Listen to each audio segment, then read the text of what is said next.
One of the groups that you hear me talk about so often on this program, and it's so apropos, obviously it's always, I think, apropos, but especially so on Veterans Day, is the Purple Heart Foundation, because they do so much for our veterans all around the country, and they have a ton of different programs. I mean, there's, I tell you about a few of them when I talk about them, but they really have a lot that they do. Joining me right now is Wendy Buckingham, and she's the National Scholarship Co-Chair and the Women Veterans Program Director for the Purple Heart Foundation. Wendy, God bless you. Thank you so much for joining us today, and thank you so much for your service. Happy Veterans Day to you. Thank you, Dana. I appreciate it. It's a pleasure to be on your show today. It's good to talk with you. Tell folks about the Purple Heart Foundation, because I get so many emails from people, a lot who are asking about the car donation program, and a lot who are asking about the specific programs. I'll direct them to the website because they hear me talk a little bit about it on air. But give us some insight, and specifically the women's veterans programs that you head up as well. Absolutely. Well, in general, the Military Order of the Purple Heart was founded in 1932, and it was founded for the protection and mutual interest of all those who have received the Purple Heart Medal. Currently, we've got over 40,000 members. We've got a lot of members. And the great thing about our organization, as a veteran service organization, we serve all veterans from all wars and their families. So we're not exclusive to just combat wounded veterans. So you're talking about programs and things like that MOPH does or is involved in. One, we foster community and camaraderie among our combat wounded veterans. So there's at the chapter level, we have monthly meetings. Combat wounded veterans are able to get together. Their families are able to come together, men just as well as women, in those meetings, and really kind of support one another through whatever they're going through, getting out of the military, dealing with, working with the VA to get benefits or to get health care, and can really foster community in those chapter meetings. We also promote patriotism. We support legislative initiatives that support all of our veterans and their families. And then we also provide services to veterans.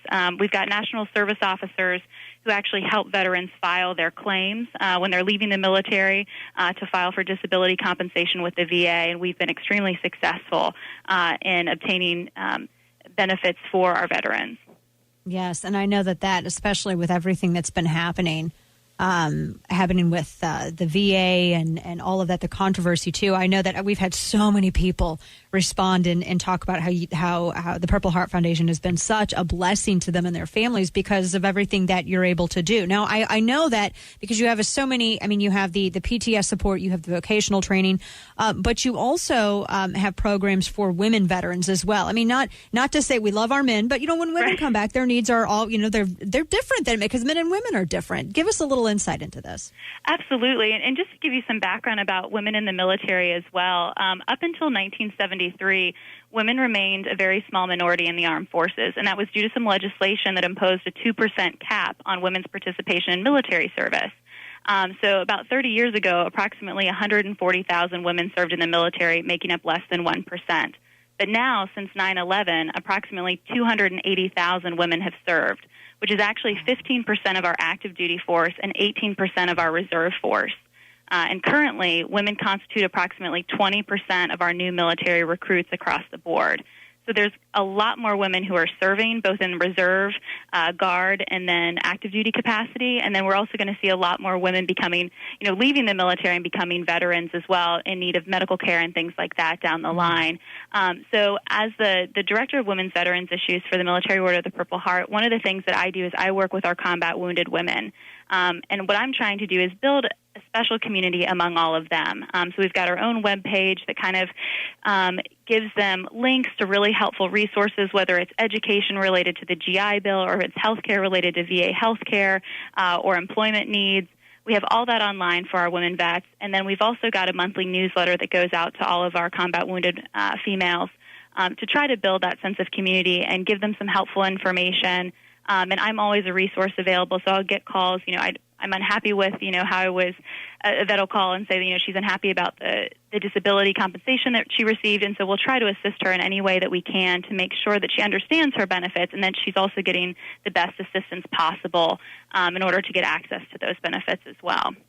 Right. And I know that there's we've talked about the car donation program, which is so unbelievably helpful. It's the best one in the country, the car donation program for the Purple Heart Foundation. And I always tell people, because the thing, Wendy, when they email, they say, really, even if it doesn't run very well? And I am always like, even if it doesn't run very well, yes. Tell us about this.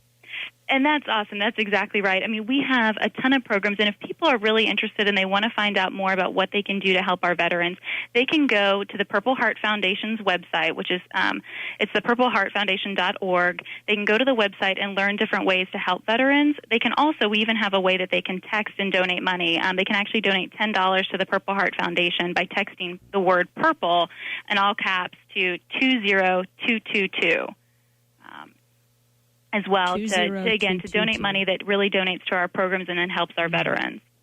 That's awesome. There's the cell phone for soldiers, and then this is something which is super. I love how it's front and center on the website.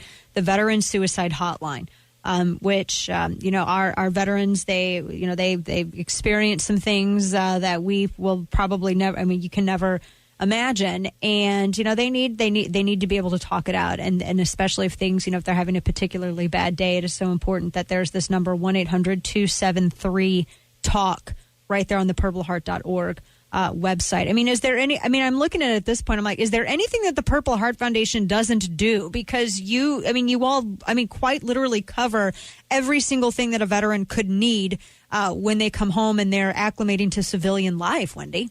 And that's absolutely correct. I mean, that's our goal. I mean, our goal is to assist veterans and their families in any way possible. So we've got the National Service Program, like I said before, that really helps our vets.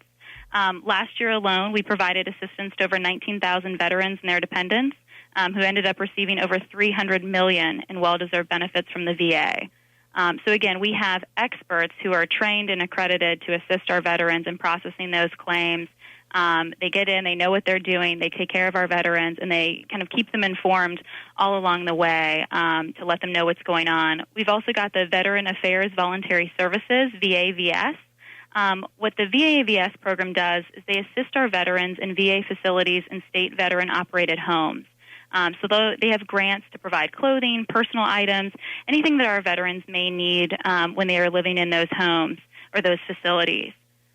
We have an Americanism officer that provides support around the country just to promote patriotism and gives patriotic materials to our classrooms and civic organizations, really to encourage participation in the armed forces and just a spirit of patriotism in all our citizens.